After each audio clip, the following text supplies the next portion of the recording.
ஒரு அழகான அடர்ந்த காடு. அந்த காட்டின் நடுவே சலசலவென ஒரு பெரிய நதி ஓடிக்கொண்டிருந்தது. அந்த நதிக்கரையில் மிகப்பெரிய நாவல் மரம், பிளாக்பெர்ரி ட்ரீ ஒன்று இருந்தது. அந்த மரத்தில் குட்டி என்றொரு சுட்டி குரங்கு வசித்து வந்தது. குட்டி மிகவும் அன்பானவன்.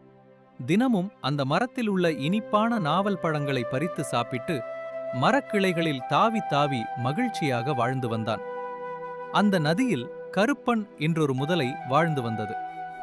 ஒரு நாள் கருப்பன் முதலை உணவு தேடிச் சோர்வடைந்து நதிக்கரையில் இருந்த நாவல் மரத்தின் அடியில் வந்து ஓய்வெடுத்தது.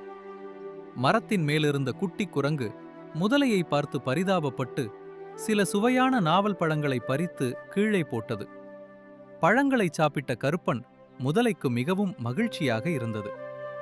ஆஹா, இந்த பழங்கள் தேன் போல இவ்வளவு இனிப்பாக இருக்கிறதே! நன்றி நண்பா என்றது முதலை. அன்றிலிருந்து குட்டி குரங்கும் கருப்பன் முதலையும் மிகச்சிறந்த நண்பர்களாகிவிட்டனர். தினமும் முதலை மரத்தடிக்கு வரும். குட்டி குரங்கு நிறைய நாவல் பழங்களை பறித்து முதலைக்கு கொடுக்கும். இருவரும் நீண்ட நேரம் பேசிக் கொண்டிருப்பார்கள். ஒரு நாள் குட்டி குரங்கு கொடுத்த நாவல் பழங்களில் பாதியை கருப்பன் முதலை தன் மனைவிக்காக வீட்டிற்கு எடுத்துச் சென்றது. பழங்களை சாப்பிட்ட முதலையின் மனைவிக்கு ஒரு பேராசை வந்தது. இந்த பழங்களே இவ்வளவு இனிப்பாக இருக்கிறதே, இதை தினமும் சாப்பிடும் அந்த குரங்கின் இதயம் எவ்வளவு இனிப்பாக இருக்கும்! எனக்கு அந்த குரங்கின் இதயம் சாப்பிட வேண்டும் போல இருக்கிறது.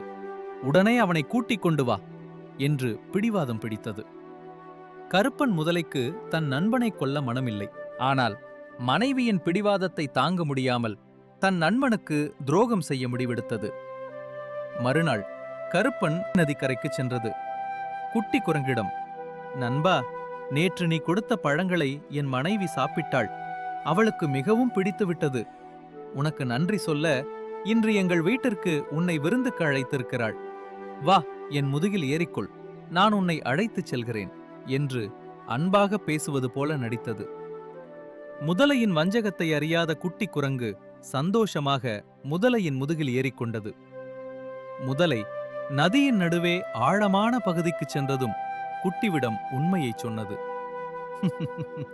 முட்டாள் குரங்கே, என் மனைவி உனக்கு விருந்து வைக்க கூப்பிடவில்லை. உன் இனிமையான இதயத்தை சாப்பிடப் போகிறாள். அதற்காகத்தான் உன்னை அழைத்துச் செல்கிறேன் என்று கொடூரமாகச் சிரித்தது. இதைக் கேட்டதும் குட்டி குரங்குக்கு அதிர்ச்சியாக இருந்தது. சுற்றிலும் தண்ணீர், தப்பித்துச் செல்ல வழியே இல்லை. ஆனால் குட்டி குரங்கு பயப்படாமல் சட்டென்று ஒரு தந்திரம் செய்தது.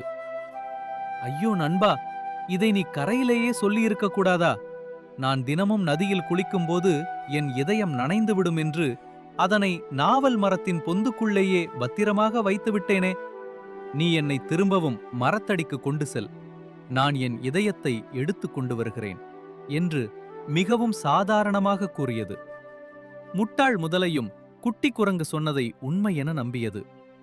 அப்படியா, சரி, சீக்கிரம் போய் இதயத்தை எடுத்து வா என்று கூறி மீண்டும் நதிக்கரையை நோக்கி திரும்பிச் சென்றது.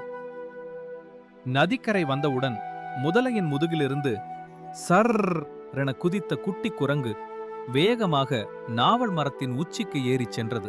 மரத்தின் மேலிருந்து குட்டி குரங்கு கோபமாக, முட்டாள் முதலையே, யாராவது தன் இதயத்தை மரத்தில் கழட்டி வைக்க முடியுமா?